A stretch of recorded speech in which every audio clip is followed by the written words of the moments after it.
Go to this computer. Okay. Okay. Well, thank you so much for being on Vegan Pop Eats. This is a platform that is based for people who are wanting to be plant-based, not wanting to feel overwhelmed, judge, and just meeting them where they are in their vegan journey. And you have come across a lot of conversations that I've had. I just finished interviewing John Sally, and he raved about you on the IG Live. I hear that. I'm sorry to hear you had to deal with John Sally. Oh no, it was amazing. He's my new friend. Like when I go to LA, that's it. It's it. Boy, that's my boy. That's He's friends right there. He's so dope, and he's also a leader in the vegan community. But we want to talk about you because you are the director of the film that's coming out, They're Trying to Kill Us. Mm-hmm. But before we get into that, tell us about who John Lewis is.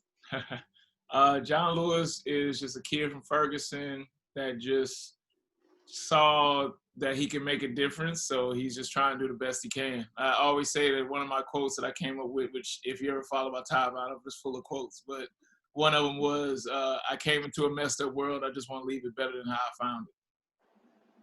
Yes, indeed. That's what we're all trying to do, especially in this climate. But you're doing a phenomenal job because of the film that you're trying to put out. Now, you're working with the directors of Cowspiracy and also What the Health. Right. And when you're starting your vegan journey, I like to tell a lot of different people that you have to start with the documentaries because of the fact that you get so much information, you get factual information, and then you can, basically decide then. So what made you decide to do a documentary and specifically go to the hip hop community, because that's one of the most influential demographics in the world? That's exactly it. I knew right then. I mean, I grew up on hip hop. Growing up in St. Louis, our background, Nelly, the St. Lunatics. St. Lunatics. like Q-On and Murphy Lee, those are my boys. They're in the movie. I'm still cool with Ali. When I see Nelly Nell every now and then, I'm like, what's up? We don't see each other as much, but it's just hip hop has always been a big part of my life, and I know how influential it is. And I always tell people, like, if you want to understand how influential hip hop is, if you can close your eyes and imagine a bunch of 6-foot white guys on ice skates with Jay-Z playing in the background, you just described the National Hockey League. You know what I'm saying? So, like, that's how powerful it is. Like, the #1 Broadway show, Hamilton, despite its controversy, whatever, is hip hop infused. It's right. It influences everything from how we dress, how we travel, cars we buy, everything. But it's missing a big part of like how these people live and how they eat and how they try to stay healthy. So I wanted to really dive into that and for people to understand, like, no, like they, and most people in hip hop come from where we come from. They come from the hood. Right. They just found an avenue to do what they're doing, but at the most part, it's all the same. And I wanted to use that to positively influence a lot of people. Well, our demographics, the Black community, is very, very hard to convince to cross over to the green side. Yeah. I find that a lot of them are just like, because I have a lot of Southern relatives. Yeah. And in our community, of course, diabetes, high blood pressure, cancer. And even with all those statistics and all of those facts out there, it's so hard for them to understand what veganism is. Yeah.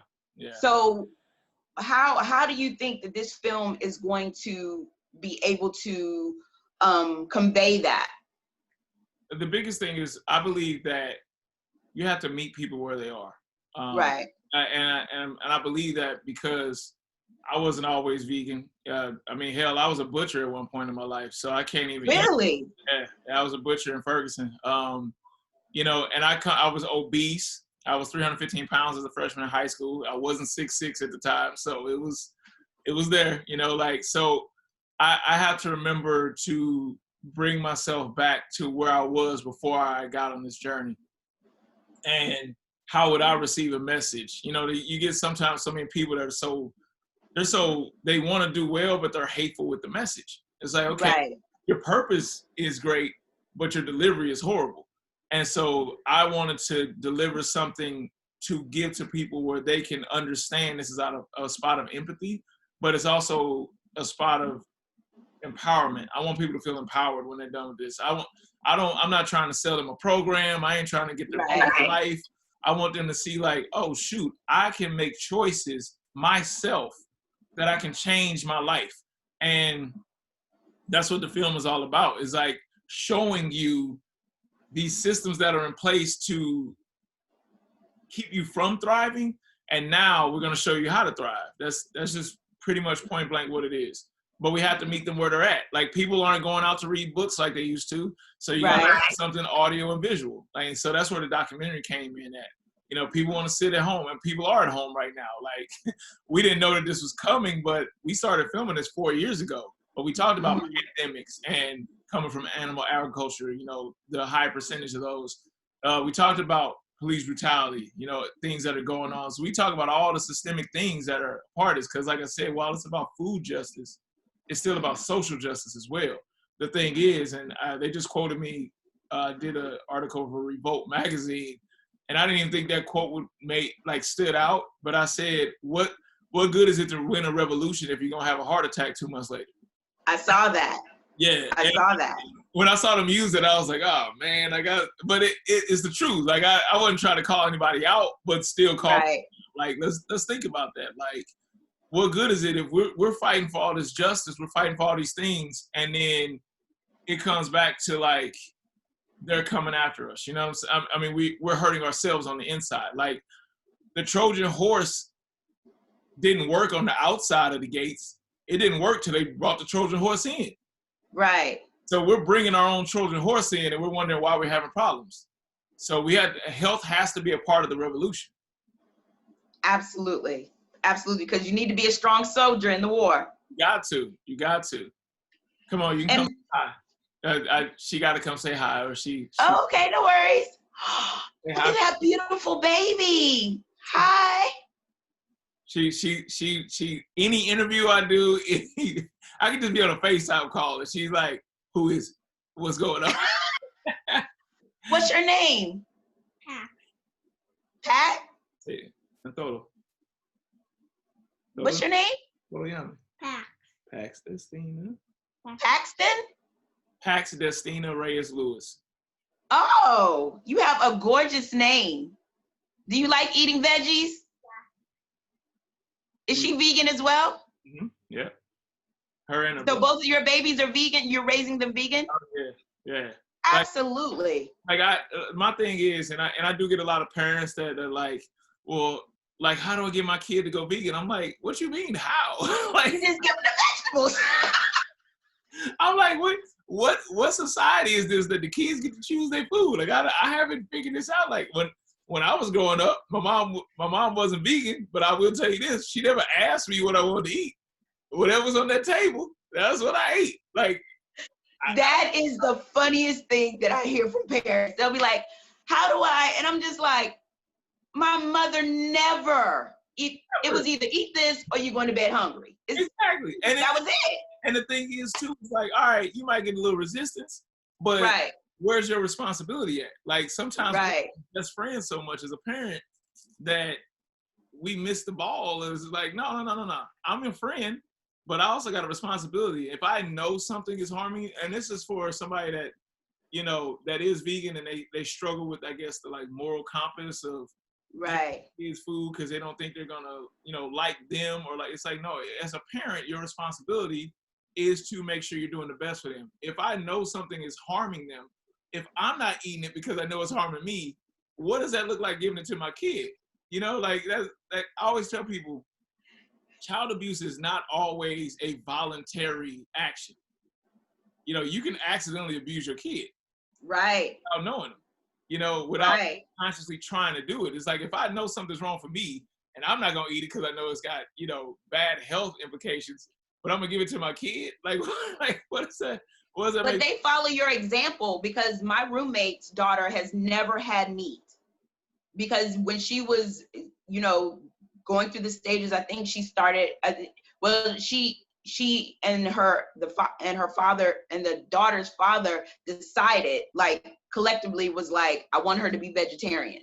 And the only reason why they didn't go vegan is because of the fact that whenever they go to other people's houses, they didn't want the daughter to be like, well, I can't have cheese pizza, or I couldn't have da da da. We bring our own. We be our own. Oh, like.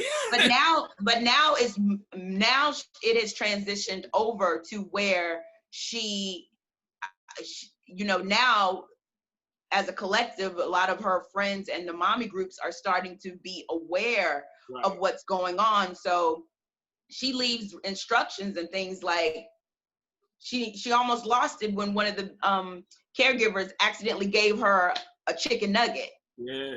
And it was crazy. It was crazy because, like you were saying, we do have to start with our community, because if we don't start paying attention to what we are doing, no pun intended, but we're killing ourselves as well. And we're so brainwashed over things that we have been trained to do, because, you know, a lot of us may have came from environments that couldn't afford certain things, or they didn't even know what veganism is, because I've been a vegan for 3 years. Mm-hmm. And the reason why I started VeganPopEats is because when I became a vegan, a lot of people had all of these different questions about, well, how do you get started? Or if I, you know, do it cold turkey, you know, if I accidentally stand beside cheese, is it over? Is it over? Yeah, I was about it too, though. I can't lie. Like I said, I didn't grow up. So I was raised in the Midwest, but I was born in the South, and most of my family is in the South. And we were born in Little Rock, Arkansas. So like, my family is so crazy. My family owns the #1 barbecue restaurant in all of like Tennessee and Arkansas, called Sim's Barbecue. What? So like they think. Did you make them put barbecue jackfruit on the menu? No. I don't even do that. Like, so for the most part, like, I remember going to a family reunion about 3 years ago, and I was sitting there like, I'm like, hey, I'm going to the store. If y'all need anything, let me know. Nah, I don't want nothing. Okay, cool. I come back. I got all this vegan food from the Whole Foods in Little Rock, and they like, what's that? Ooh, can I try that? No, you cannot. I asked you beforehand. Y'all got all that food over there. All that. Don't touch my food. Now, next time I go, I'm going to ask you the same thing if you want something. I say yes. Like, some people like, oh, always share your food. I'm like, no. Not because after I share my food, I ain't got nothing. No. That's not how it's going to work. But I never forget, I had a cousin, and she probably going to kill me for calling me out. But she was like, what's that? And I was like, you mean asparagus? And she was like, but I get it, though, because before I moved to Miami, you know, I lived in Miami 16 years. Like, before I moved to Miami, I never had a mango, avocado, jackfruit. Like, you know, I grew up in the Midwest. It was either McDonald's or some fried stuff at home. Like, I just never had that, like, diverse palate, you know. And then when I got down to Miami, my first roommate in grad school, he was Dominican. I never forget, we were at the grocery store, and he's picked up a plantain. And I'm like, dude, why you getting that big ass banana? He's like, dude, it's a plantain. I'm like, nah, dude, that's a banana. He's like, no. Like, I'm trying to tell him, like, he don't know. And he was like, watch, when I get home, I'm gonna cook it. And he made like maduros, and he like made all kinds of things with this one fruit. And I was well, I don't even know what it's considered right now, to be honest. I would say fruit, but it's so diverse. And I was like, damn, what else am I missing out on? And I started really like exploring. And I think that's one of the biggest things. Like, you know, they say there's over 20,000 edible plants on the planet, and we eat the same 6 animals. And we talk about how you eat the same, you know, vegan food is boring and this and that. It's like, no, like, boring is eating that every day. Like, and then wondering why we have so many complications from things that weren't meant for us in the first place. So tell me more about your vegan journey. Like, when did you begin, and what is the biggest surprise other than finding out that plantains can be cooked 800 different ways? I would say my journey started, so I was in grad school, and it was a weird story. I was in my last week of grad school, I'm in my capstone. I'm about to be done. I'm about to have my MBA. I'm all excited, and I get a call from my brother, and he kept calling. I'm ignoring his call because I'm in the class. So I walk out the class. I asked the teacher to excuse me because I figured something was going on. And he's like, "Hey, I'm with mom, and we're at the hospital. She's not doing so well. We don't know what's going on." I'm like, "What's going on?" And he's like, "She can't keep any food down." So I call, he gives the phone to my mom. And everybody's talking about like how happy I am all the time, but I get it from my mom. We accept struggle because struggle is a part of life. Like I can be talking about something real serious and still be smiling. Like this, and so like I'm like, "What's going on, Mom?" And she's like, "Oh, I feel like shit, son." That's the first time she ever, oh wow, out of all the years on this earth, she's never there's never a sob story with her. So I'm like, okay. So, about 3 or 4 days later, came back as colon cancer. And so I remember talking to the doctors. I'm like, "Hey, how did this happen? What's going on?" And I was like, "Too many fried foods, too much animal protein." I'm like, "Wait." So I'm like, "This is not hereditary?" He's like, "Nah, this is a lifestyle choice." And so I didn't go vegan. Colon cancer is a lifestyle choice? I mean, if you look at what you're eating, that's a lifestyle. It's like, you gotta think about it. We all have predisposed diseases in us. We have a lot of people going on this right now, but if we don't feed them, they leave us alone. They don't grow. They stay in hibernation. So we all have bad stuff inside of us. That's just a human body. Absolutely. Bad stuff in it. But if you don't feed the bad stuff, it just goes on about its business. And so that's where it's a lifestyle choice comes in. It's like, if you keep eating these things and they keep blocking up pathways, that's a lifestyle. And that's a choice. Now, a lot of people don't like to hear that, but it's a choice in the fact of we choose what we put on our plate every day. Yes. The government allows junk to be sold, but they don't force it into our basket at the grocery store. Well, they don't force it in the basket. They don't force it, but they make it where, I could buy this slab of meat for $10.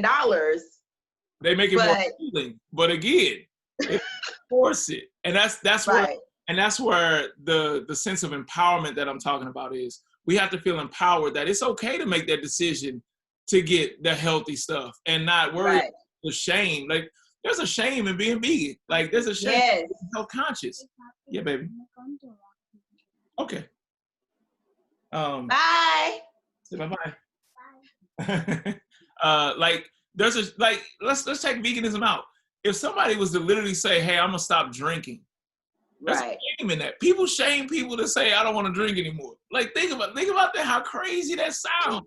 Someone's like, "Look, I want to take my health back into my hands, man, and this drinking ain't working for me." Oh man, you could just have one drink a day, man. Like you just kill yourself one time. Yeah, like people literally do that. That's how our society has become. And so that's what I'm saying about taking it back into our own hands. We have to be okay with, all right, that steak over there, I can get 10 of those steaks for $10. Right. What's it doing to me internally? Which long term is going to cost me more, to be honest. And we also have to remember that the reason why that steak is so cheap is because the government subsidizes that. The government gives the meat industry money to make it cheaper. They don't give the farmers that are growing veggies money to make vegetables cheaper. So that's why it's cheaper. It's not like it costs less to grow a vegetable than it does to maintain a living animal. If you look at the costs that go into actually making a hamburger, it would be about $10 for a hamburger. And that's just being real. But it's subsidized. It's the illusion. It's subsidized. And that's why we say they're trying to kill us, because they know what they're doing.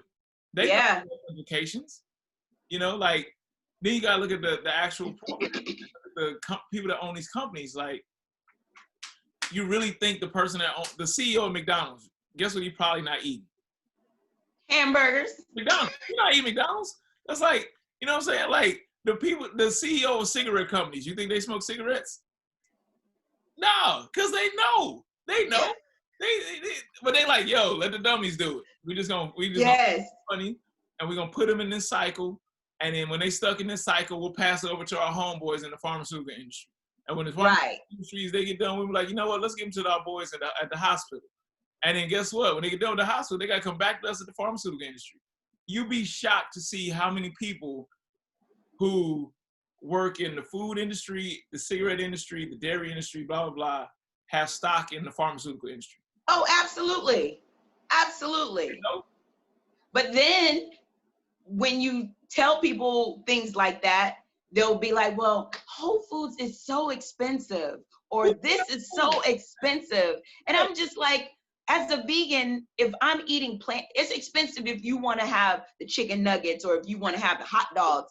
But my weekly grocery bill is $30. That's it. $30, and that's only because John Sally tricked me into doing 68 raw vegan. I'm doing 68 days raw vegan. So before that, it was only $50. And people are like, what? Yeah. What? Yes.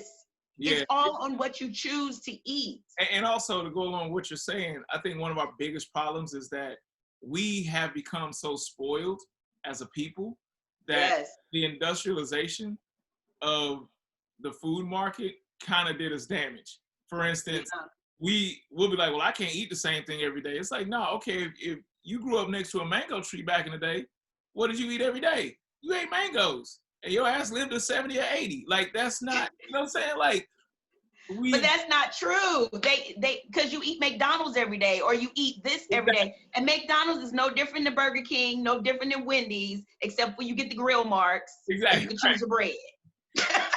Marks. I gotta have them grill marks. If I ain't got them grill marks, I'm just a McDonald's lover if I don't have them grill marks. Right. Like, yeah, no, but that's what it is. It's taking the veil away, pulling the curtain back for people to see what's really going on. And the purpose of my film, while it is to empower people, it's also to piss people off. Because think about it, with any relationship, whether it's a girlfriend, a boyfriend, a wife, a husband, a job, a coworker, you in that relationship till you literally find out, this mofo don't care about me at all. Like, and they don't care. We still go back. Yeah, and we still get and that, but it has to get to that point of I'm fit for us to make a change. And that's what it's all about. We have to see, like, and then, hey, at the end of the day, if somebody sees this documentary, sees the actual truth about the health implications, how you can get better health-wise, financially, how they're using people's sickness for money. If somebody can be like, nah, I still want to do it, go for it. But going in, I love Maya Angelou, and I love the quote, when you know better, you do better. But that's not the truth. People know better all the time, and they still go back. You're right, but I think I think from what I saw on the trailer, and I can't wait till it comes out, because I was excited about What the Health, because a lot of the people that I know who saw What the Health was like, cold turkey, I'm done. Because when they showed the part of the documentary where the woman who had all of these diseases, and in 2 weeks on a vegan diet, she was together, I think that the idea of using the hip hop community was genius. Because when you see all of the people that look, because the thing with us, and especially in this climate that we're in now, we don't believe it. And I know this is horrible to say about us, but we don't believe it until we see it with someone else, versus just getting the information and rocking with it. It's the old saying, they don't believe fat meat greasy. Remember that? And that's one of the things, because I'm also adamant about us knowing our history. In our history, we didn't eat bad. We didn't eat bad. No. And I'm not saying that, you have to go strictly vegan, but I'm saying you should go vegan, period. But just doing the research for the film, we see that we, as people of West Africa, like, a lot of people are like, they eat meat. It's like, no, you got to understand, they've been industrialized too. Like, you got to think, people weren't hunting with assault rifles with scopes on it back in the day. Right. They had a bow and arrow, or they had I was about to say a javelin. Wow. Slingshot. Yeah, but they weren't hunting with 100% accuracy. you might have meat once a month, if that. Right. And like you didn't have no refrigerator to store it. You know, they had some salt. And that was celebration. Yeah, there were some salting techniques that probably preserved some meat here and there, smoke, you know, whatever. But there was not an everyday thing. There was not the case. You know, most of the vegetables that are spread across the world came from the soil of Africa. Those plants were money. That plant was money. If you wanted to see it as a slave, you want to test your slave master out and see how tough it was, go take one of them apples off the tree and see what happened to it. You know what I'm saying? Like they didn't care about the pig and the hog and all that stuff. That's why they gave you all the junk. They weren't trying to give you fresh fruits and vegetables back then. That was in the house. They were eating that. There wasn't no slaves out there laying under a tree eating an apple, enjoying the shade. You know what I'm saying? Like, but people miss not at all. People miss this whole concept that slave food diet was forced on people. And yes, Black people as native culture, because I do believe we have both cultures in us. We do.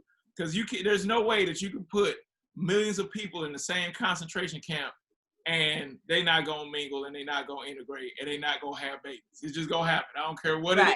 You can be in the worst situation if she look good over there and he look good over there and something going on, it's gonna happen. So everybody that think they 100% something, you can wash that out the window right now. You might have a higher percentage of something, but that ain't happening. That's neither here nor there. But to be said that our cultures were plant-based cultures, forced to eat the junk. And so what we did was we'll turn crap into gold. That's what we do.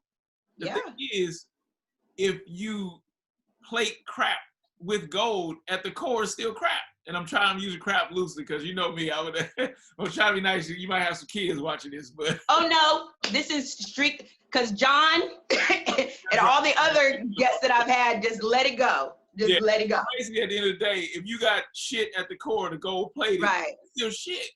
You can plate it all. You can put 10 layers of gold around it, and it's still shit. You're done with it. You can make it look good on a plate. It's still shit. So that's what we had to get back to, is like, why are we, like, think about this. We have people that'll literally eat a dead animal, but if they find a hair in that dead animal, they lose their minds. Lose your mind. Shut the whole restaurant down. It's a fly on my fucking food. You realize in my drink. You realize that food lived with flies just like circulating around it. Like, that's before it died. That's what happened. Like, it's just, yeah, man. We become so emotional about our food, and that's the problem. We're emotional about holding on to something that we call tradition that wasn't our tradition in the first place. Right. But we're all brainwashed to a certain degree. But one of the things that I'm excited about, especially with the climate that we're in, I think a lot of people are wanting to be awakened. Yes. And I think that just different elements that are coming to light is causing people to really, especially with Corona, because you've had all the, I don't know how it is in North Carolina. I don't know if they shut y'all all the way down, but with us, we've been in the house since March 13th. I'm in New York, Brooklyn. Oh, yeah. So we've been shut down, but during this time, I honestly can thank Corona, because it's allowed you to really sit with yourself and really to think about what's important, what's not important. And it's also making you think about how you're wanting to level up. And I always say my biggest thing is that I just want to make my ancestors proud. And so with that being said, I think that with your film, that's going to really, because it's going to speak the language that we understand. Yeah. And I think again, with us, if we're seeing all of these prominent people, like, I don't know how many people you have as far as the movers and shakers of this time, but I saw that you had some of the Wu-Tang Clan in there, and I saw that you had, Angela Yee, which is also a voice. I don't know if you had KRS-One in there, but he agreed to do it. I came to while I was still in Miami before all this came down. That was one of the biggest reasons for coming up here to North Carolina, was to get away from the mess. But he spoke in Miami, and I talked to him, and he agreed to do it, but then we just lost contact. But absolutely, I'll talk to him again. He'll be down. But yeah, we definitely, we have some current movers and shakers. The thing is, we're waiting on, like, Hollywood is fickle. So it's like waiting on contracts and agents and managers. Right. So is this, are you pairing this up with a major, I guess, production house, or is this all independent and you're just going to? It started off independent. We did everything, you know, independent and got it done. But we've, again, like, I wish I could announce all the names. Like, I've been holding on. Oh, I know it's big. I know it's big. Man, it's like waiting on a gender reveal, like, and it's your right. Kid. It's like you got more anticipation. It's like, I want to say these names that have reached out and who we're working with, but you know, until the I's are dotted and the T's are crossed, like, you know what I'm saying? Like, yeah, you don't want to falsely say anything, even though you know it's going down. You want to wait till it's going down, and yeah. But so with that being said, there are some current names that are definitely a part of it. And, you know, people that are lending their voice, and we appreciate everybody that's been a part of it, because, you know, it's a documentary, so it's not like a high budget. We're not sitting here on like no $80 million budget like Transformers or nothing. Like, right. This is a small time when it comes to that. So if you could choose 3 words to describe what you want this film to be for our community, and also 3 words that you would want to describe your legacy, what would they be? And they could be separate, like you could do 6 and 6. I mean, 3 and 3. So 3 words for, okay, let's say that again. Let's say, because so the 3 words that you would want to describe this film to our community, Black specifically. End your suffering. End yourself? End your suffering. End your suffering. And what 3 words would you what your legacy to be described? Made a difference. Yes, indeed. That's it. You're dope. I think you're so dope, and I cannot wait. When is the film coming out, or is it still in production? We're still in production. We were scheduled to be done in June, but then, you know, when everything happened. Yeah, COVID. Yeah, we had to take a break, and so we pushed it back to September. I've made one trip to LA to do some interviews around June. It was so traveling too, like, because I usually average around 100,000 sky miles a year. Like, I'm on the go. And so are you permanently in Wilmington, or are you permanently? I don't even know anymore. Like, it's to a point, like, we came here to, like, make sure everything was okay. Right. And it's funny, the more and more I'm here, it's like, I don't miss Miami as much as I thought I did. Like, it's calm, it's cool, like. But Wilmington is a town that is like, for like, if during the beach time, it's packed. Yeah. But then and then I also learned that it used to be a historic Black town. Exactly. And I just saw that on Netflix. Yeah. It broke my heart. I was just like, I've learned a lot since I've been here. Like, oh, okay. I didn't know that, and I've lived in North Carolina. Like, I went to school, you know, Fayetteville and Pembroke down there. So. Yeah, that's a HBCU, right?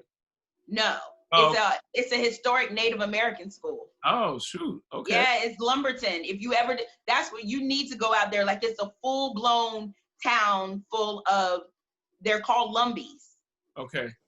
And what's a fun fact is, Stedman Graham is a Lumbee. Got you. Oprah Hofan's boo thing is a Lumbee, and I had interviewed him in my sophomore year, because I was a journalism major, and I found out that him and Oprah go down there all the time to, like, Lake Waccamaw, because it's one of the poorest counties. Yeah. It's one of the poorest counties in North Carolina, Lumberton and things like that. And so they go out there and they do their, you know, work and things of that, because he has family out there. So he's a Lumbee as well, but it's a beautiful space. The school is beautiful, and that would probably be a bomb place for you to, like, get students involved as far as your movement, because I love that school. It's out in the middle. It's 45 minutes to an hour from Fayetteville, North Carolina. It's a huge space, and it'd probably be, you got to get them when they're about to get out so they know. Right. They're still open. They're still open. Oh, very much so. Very much so. They can't teach your old dog new tricks. And sometimes. And Fayetteville State is HBCU, so you could go down there as well. They would love that. They need it. Yeah. They need some culture. Yeah, because Native American is part of the film as well. We absolutely went to the Navajo Nation in Arizona, and which is very interesting because they don't allow cameras on there really. So really, yeah, like this is one of the things people don't realize. Like they govern themselves. They have their own government. Right. It's like you don't just go on Navajo land and think you just go start filming and do things. Right. You have to be escorted on there. You have to have guidance to be there. You would be able to go to Lumberton because they're fighting to be recognized, because the thing is that with the Native American tribes, the United States has to recognize them, which means that they can trace their ancestry all the way back. But because Lumbees have a mixture, like if you go there, you'll see some that are light skinned, blue eyes, green eyes, and then you'll see some as dark as me. Right. Because I guess when the war or whatever was going on, some of the Native Americans went to go live with the slaves and some went to go live with the whites. Right. And so they have been an ongoing battle, because once they are recognized, then the United States owes them money. Exactly. Yeah. It's so crazy. Like their story is so similar to African Americans. Like it's so similar, and that's another thing we use to relate is how basically you got these people that it's their land, and people, for some reason people think that all Native Americans are like rich. Like that's not. I think that and that's another blanket, falsehood that has been painted by white America. Yeah. So they sit around and get drunk all day and they got money. It's like, nah, that's not it. 30% of the Navajo Nation don't have running water. Yeah. Like and they have a community the size of West Virginia out there. 30% of them have diabetes and they're on their way to 35%.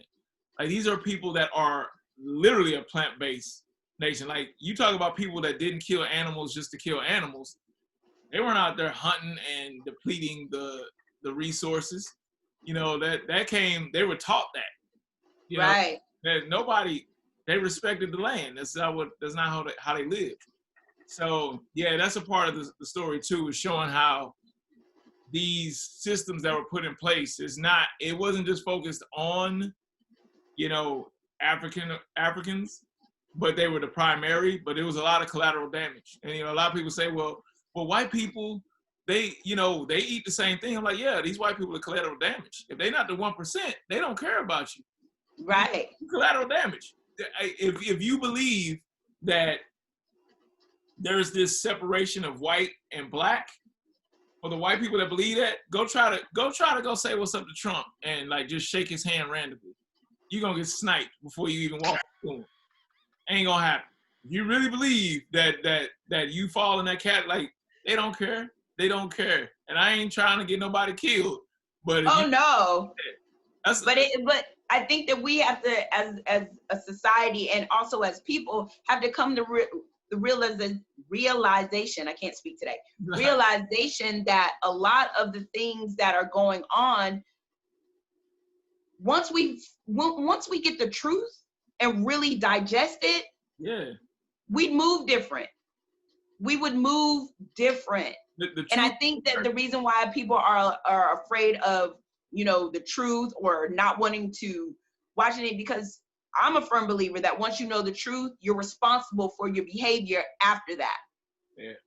Yeah. So if you're talking, like, for instance, we're talking about veganism. If we're talking about veganism and we're just like, because I have this conversation with my aunt, because I remember when she got diagnosed with diabetes, we were in South Carolina.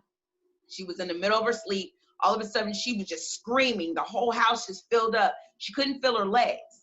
So we had to take her to the hospital, and come to find out she had diabetes. So since then, she has to give herself insulin every day with a needle.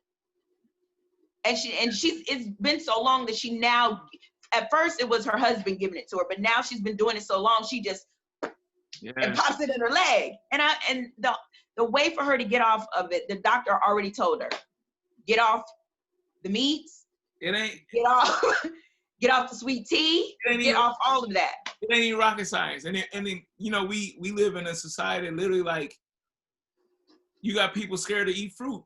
Like, I can't eat fruit, you know, I'm pre-diabetic or I'm diabetic. It's like, no.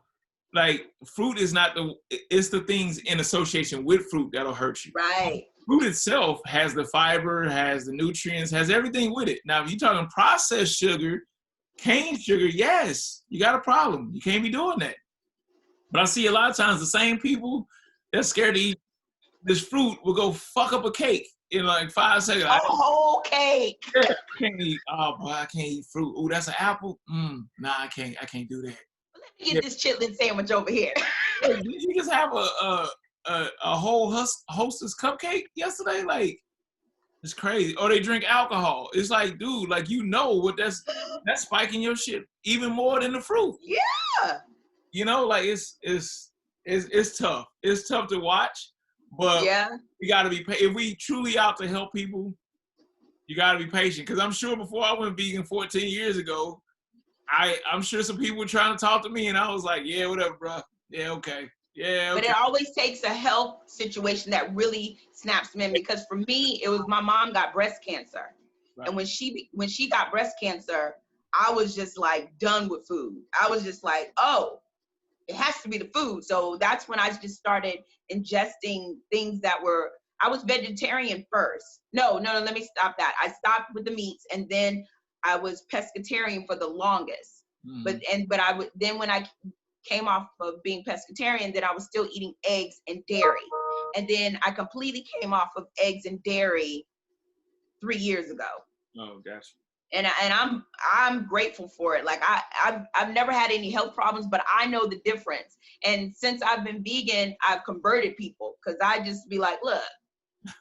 Like, look how easy it is. Like, do you really want to? It's easy. And I tell people too, like, I started off for health reasons, but I do it for way more reasons now. Like, oh yeah. Whether it's the animals, whether it's, you know, our ecosystem, like, I even do it for other people. Like, people don't realize the social justice that comes with that. Like, one of the aspects of the film is we went to these lands that are around these pig farms, and the health of these people, you got to understand, like, one of the pig farms we went to, they have 3 lagoons in their pig farm. Each lagoon holds 6 million pounds of pig shit. Nobody's buying pig shit. So they had to spray this pig shit over what they call their spray fields. Now, when the wind picks up this feces, it's spreading it to the community.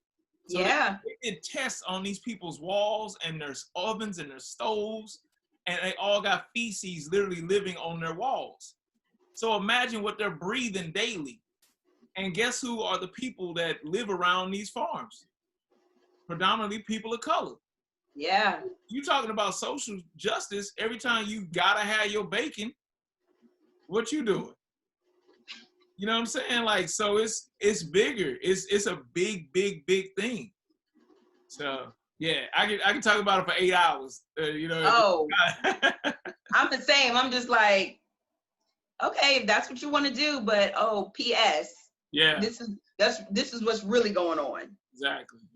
Yeah. But it's all about wanting to know. And I'm gonna, like John Sally, when he was talking about you and talking about all of the different things that he's doing in the vegan community, I had asked him, I was just like, well, how do you feel about us not wanting to know? He was like, well, he decided that he's just going to focus on the people who want to know. Yeah. And the people who don't want to know can be on the sidelines watching. Yeah. because you have to wash your hands of it, but they come around sooner or later, but you want them to come sooner because later is too late. Yeah, I get a lot of people that ask, like, well, how do I convert my family and how do I do this? I was like, you can't convert nobody. Like, Right. what I figured out, especially living in Miami so many years, is they have this rule when it comes to going to the clubs and stuff. It's called like velvet rope access. Yeah. Like, there's no line. It's like when the bouncer sees you and they know you, they call you in. Like, right. So my thing is, these long lines that are outside these clubs, they not for the clubs that are whack. You know what I'm saying? If you walking down South Beach and somebody hands you a flyer to a club, you don't want to go in that club. Right. Because they're trying to invite you in. Like, you don't want to go to the one that invite you in. You want to be the one where everybody's outside. You know, the music inside is kicking. The food is dope. That's what we have to be as vegan. We have to be that club that everybody want to get in, and they will wait in line for it. But when you start inviting people and telling them how dope it is and you need to do this, they like, dude, I don't want to hear that. Like, think about this. I tell people this all the time is, when it comes to like a party, let's say your friend threw a party that you didn't even want to go to. Right. They invite you, you get pissed. Well, damn, they didn't even invite me to the party. You didn't want to go in the first place, but because they didn't invite you, you pissed. You know what I'm saying? They didn't even invite me to let me turn them down. You know, like, oh, you invited her and him and him and him. Insulted. But you didn't invite me. Exactly. And that's how I do veganism now. I don't invite nobody at all. I'm doing this. Like, when people like, you push your agenda, I'm like, look, I'm on my page. I don't go to nobody's page. I don't tell nobody what to do on their page. Even if I don't like it, I'm one of them people like, all right, I ain't like it. I keep scrolling. Like, that don't fuck up my day. That don't fuck up my year, my life. Like, people get too attached to stuff. I'm like, nah, this is what I'm doing. If you want to be a part of it, your invite's right there. If not, keep on moving and watch us have fun. Because it's hot over here. This is the popping. It's popping over in the vegan land. It's popping. Came from. The name Badass Vegan came from, I wanted to show people, like, we travel, we love good food, we love good parties, we love good times.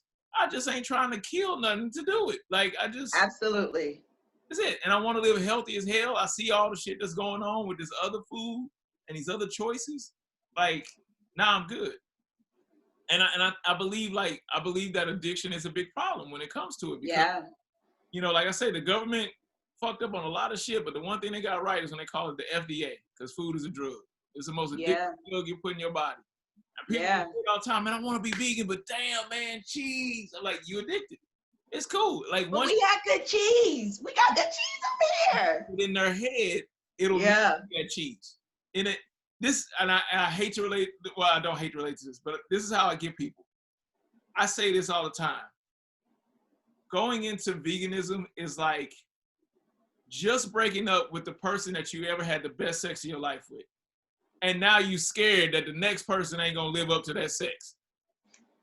That's what it is. That's exactly what it is. You like, damn, man, because they did. That's the best way that I've ever heard someone describe it. That's what it is. They scared that this sex ain't gonna live up to that sex, and they like, man. But there's so much out there. Yeah, but it's gonna be out there, and it's just like anything else. I said, vegan.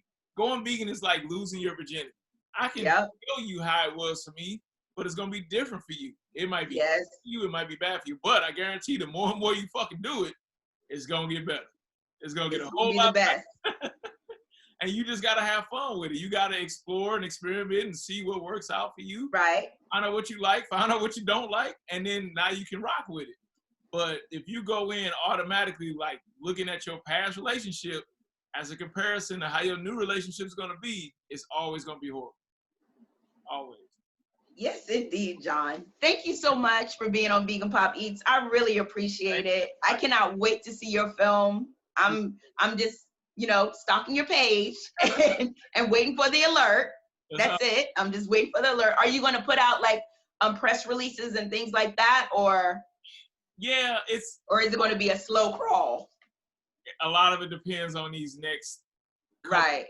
Like, we plan on having it out by the end of the year, but I can say with some of these larger names and everything that's going on with like distribution companies and stuff, they may wait till next summer. Till, you know, spring, whatever. So the biggest thing is to make sure that enough eyes get to see it. And whether it be Netflix, Apple, Hulu, I don't care. Netflix would be phenomenal. But I think Netflix is the best just because, I mean, you got remote controls with Netflix on the button now. Like, I mean, with buttons, Right. you know, on the remote. So that's how wide it is. But I mean, whoever is willing to promote it the most and get it in front of the most eyes, that's what it's all about. But you know we're in style right now, so people gonna be beating down your door. Man, when I tell you, when that first article came out with who did the first one? Was it Vibe? I'm sorry. I think Vibe did our first article. Mm-hmm. The amount of emails I got. Yeah. Like, dude, you ignored me like 4 months ago. That's how it happens. Soon as someone co-signs that you're popping, then you're popping.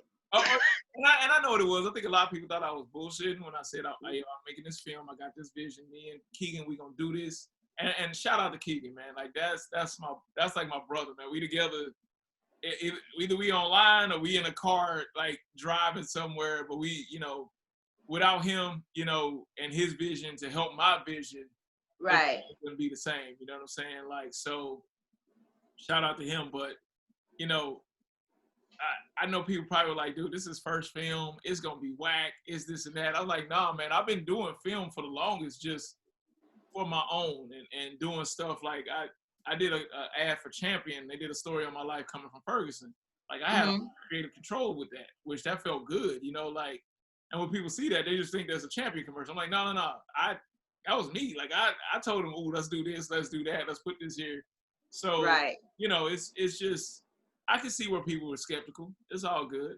But I want them to also know, like, just because you were skeptical then, I can still be like, fuck you now. Like, it's all good. Like, I don't have to, I'm like that all across the board. Like, hey, that was cool. You didn't want to mess with me then I'm going with the people that rock with me from day one. Mike Jones, back then you didn't want me. And everybody keeps saying that to me. Like, dude, that's a Mike Jones all day. Like, that is my song. Like I say that all the time because especially with the platform that I'm building, it's slow, but I know that it's important. So, and then especially being a person of color, there's not that many of us in it. Yeah. Oh, it's not. But I didn't sign a book deal. Well, I didn't sign a book deal. I signed with a literary agent. So I got an agent now. And she was honest. She was like, look, I'm going to be honest with you. She was like, you are in a position where it's time for a Black vegan to speak up. She was like, you are in a position. She was like, and it's a white woman. She was like, I'm just being honest with you. I was like, no, I appreciate it. And it, you know, I am working with some white people on a lot of things that I'm doing. And it's funny because I'm all about promoting Black. But I also have to be honest with people, like, when I was trying to get all these people, the Black people say it with me. Like I tried. I really tried. Like I could only call you so many times before I'm like, all right, well, fuck it. I got these other people knocking on my door, and I'm trying to keep it here, but why are we like that? Like this is like you're like the third person this week who said the same exact thing. And I don't understand why, and let me take that back. I do understand why. It's because we've been brainwashed that we are like the lowest of the low. So if the Caucasians co-sign it, then it's popping. And then you want to claim it as yours.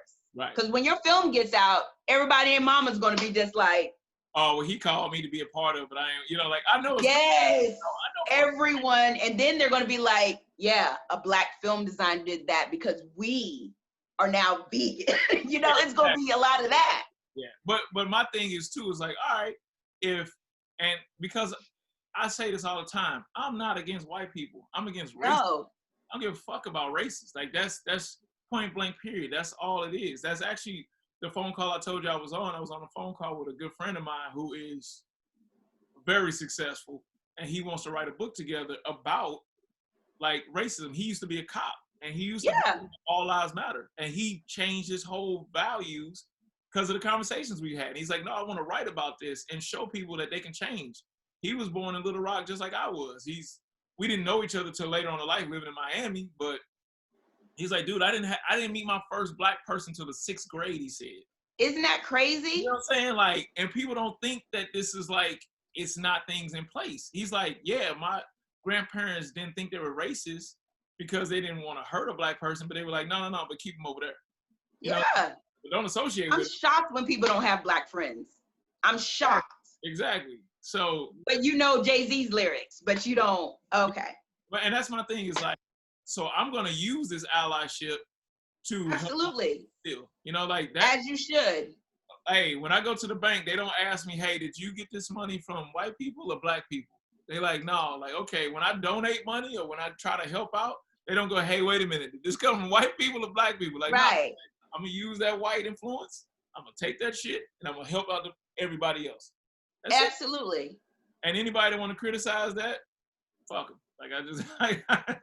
But I think that when people are talking about being pro-black, that doesn't mean to eliminate any other relationships you have with someone else. What it basically means is that you are conscious about dealing with us, but any kind of resource that you can get to help us is powerful. And at this point in time, even though I know that there's a lot of, and I was having this conversation a couple weeks ago, because I believe that there's going to be a huge turn in LA in the next 5 years. And I think that it's going to be predominantly black because of the fact of how, you know, the 1% are moving right now. Yeah. Because I knew something was going on when Oprah moved there.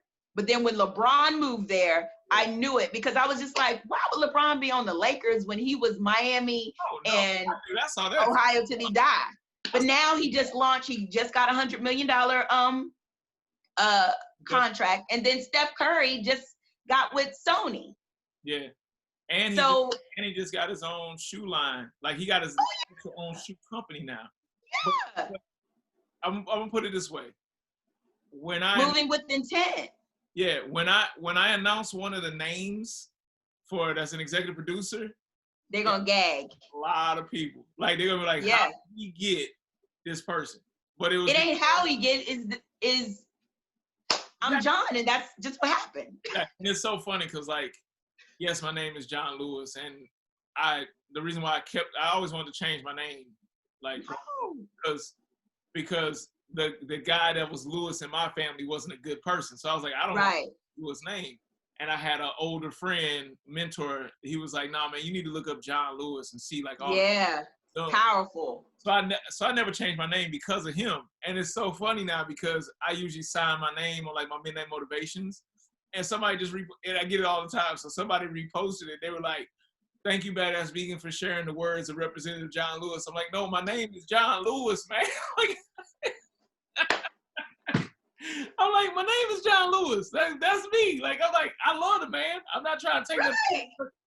That's me. Like, this is. They're like, thank you, Badass Vegan, for sharing the words of Representative John Lewis. How hilarious. I just put thanks, but my name is John Lewis with a happy smile face. I didn't even want to come off like a jerk or nothing. Like, that's hilarious. Hilarious. Well, you're doing just as good as he is for our community, and I appreciate it. I just think everything that you've been doing is dope, and I'm really grateful that you had time to speak to me. Because I'm sorry, a lot. Huh?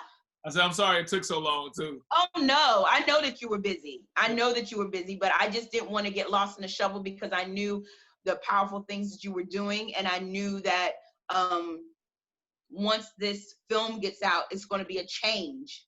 It's going to be a shift, and I believe that because when we have people who are wanting to get the truth out, and especially being of influence, it's important for our community. It's very, very important that people take on and you don't necessarily have to be, John Lewis or, someone who has a huge platform, but where you are, as long as you can influence 4 people in your circle to, health is very important. You have to be a soldier in order for you to get those business ideas or those business situations that you want. If you're not strong, you can't carry it on. What's the use of winning a revolution? What's the use of? You know what I'm saying? Like what's the use? And I can't lie, I have struggled with like what you said as far as like I almost don't want to get too successful because everybody, like, there's so many people that believe like once you become successful, you had to sell your soul to do it. I'm like, no. But I don't believe that. I don't believe that. I don't. I'm not saying there's not people that haven't done it. Oh yeah. I don't believe I have to do that. Like, I've been in this game for over 10 years in the industry, and nobody really knew who I was because I took my time. Like, I probably could have done it and been doing it, you know, but you know, a lot of people think that in order for you to do good, like, oh, that person got to have ulterior motive. It ain't no way he just trying to do good. It's like, nah, man. Like, I want to end suffering, whether it's for humans, for animals, for the planet, for people in business, whatever it is. Like, if we can, I believe suffering is a part of life, but I do believe we can control it. You know what I'm saying? Like, there's no need to add extra suffering. Like, you're going to suffer. Like, why add extra suffering? Like, it just makes no sense. So that's my goal, man. And like I said, I know some people that are going to still try to nitpick and find something wrong with it, but it is what it is. But if they have time to do that, that means they're not doing enough for their community. So it doesn't even matter. At this point, it doesn't even matter. And you just keep doing it because people are watching you and people are listening, and people are, even though they might not send you a DM or send you something to say, so, you know, a lot of people change in silence. Oh yeah. Yeah. And a lot of people a long time ago when it came to that, like, I used to be like, well, that person didn't give me credit and this and that. And I was like, and it took a while. Like, I tell everybody, like, growth, evolution should never stop. Like, one thing as humans, we stopped evolving and we just like, we think we know everything. We think we got everything. But one of the things I always say is that, like, it took me a while to realize that I don't have to watch the seed grow. I just got to plant it. It's growing. Like, I might be the one to plant the seed. Somebody else might water it. Somebody else might cultivate it. Somebody else might groom it. Somebody else might actually pick it. It's a whole process. But as long as you do your part and move on, a lot of times we want to be the one like, well, I was the one that planted that seed and I helped it grow. And it's like, no, like they might not even want to hear from you. They might they might even like you. Like, we have to be okay with that too. Like, everybody ain't gonna like you. It's okay. Just move on, but do your part and then move on and let it grow, you know? And it took a while to get there. And one of the things that helped me, I was at an event in LA, of course. It was the Vegan Beer Fest at the time. I don't drink, but I still, you know, I go, I support, it's vegan. And I had a lady waiting to take a picture with me. Like, it was a line of people, you know, picture, autograph, go, picture, autograph, go. But she waited and she said, look, I just want to tell you that I've been following you for a long time. And this was probably like 6, 7 years ago. She's like, your midnight motivations, the ones that really get me, I have a board and I print them out and I pin them up. Wow. And I was like, wow, thank you. And she was like, I have to tell you though, like, there was one instance where I literally was about to kill myself that night. And you put up a post that said, you are worthy. It doesn't matter what people think of you as long as you love yourself. And she was like, you literally saved my life that night. And I'm talking about, like, I'm over here crying in the festival. I'm like, yo, I'm supposed to be acting tough. You got me over here crying, you know, like, and that let me know, like, I'm not gonna see everybody that I help. I'm not gonna know. Like, if I wouldn't have seen her at that festival, I wouldn't have known that. Right. You know? So, like, it's like, no, like, just keep doing good. Like, you don't have to see the results, but you know you did good. At the end of the day, you know you did good. So just keep doing it. And that's one of my motivating things. Like, I might not see all my seeds grow, whatever I'm trying to plant, but I know I'm just keep planting them and keep going. And I think anybody can do that. Well, thank you so much again. I'm definitely watching. I follow, and I'm just proud. I'm really, really proud. Even though I don't know you personally, but I'm really proud that I got to speak to you, and I'm proud of what you're doing in our community. And I'm definitely waiting for I'm waiting. Bated breath. It's coming. Believe me, I'm waiting because health, what the health and cowspiracy are the top two that I always tell people. But then when they said that you're working with those directors as well, I know it's going to be phenomenal. Yeah. I know it. Yeah. But thank you so much. I won't take up any more of your time up in Wilmington. I thank you and have a good day. You too. Let's see, I can stop recording here.